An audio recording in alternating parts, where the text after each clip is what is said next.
Mjue sana Mungu ili uwe na amani kwenye maisha yako. Mjue sana Mungu. Mjue sana Mungu. Ujue nini? Ujue ahadi zake ni za kweli.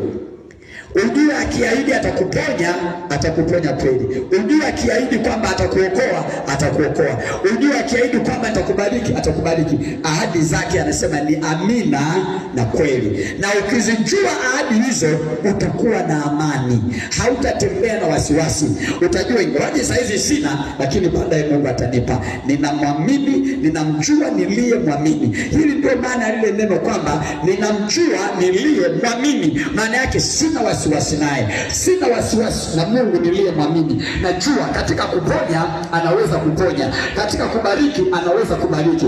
Katika kuinua anaweza kuinua. Sina wasiwasi na yeye kwa sababu nimemjua niliyemwamini. Alimwahidi Yesu, kafa msalabani nitakufufua. Yesu akafa msalabani na akamrudisha uhai wake. Yesu anakufa anasema, Baba, mikononi mwako naiweka roho yangu. Kwa nini? Alikuwa amemjua Baba. Hivyo alikuwa na amani hata wakati wa kufa. Kwa nini? Kwa sababu alijua aliyemwamini ana uwezo wa kumwokoa na kumtoa mautini. Ni mwaminifu na wa haki. Hawezi kumwacha akaibika. Kama unampenda Bwana sema amen. Kama unampenda Bwana Yesu sema tena amen. Lakini lazima umuishie kwa moyo wako wote. Anasema mpende Bwana Mungu wako kwa moyo wako wote, kwa akili zako zote, kwa nguvu zako zote. Hapo ndipo utayaona matokeo.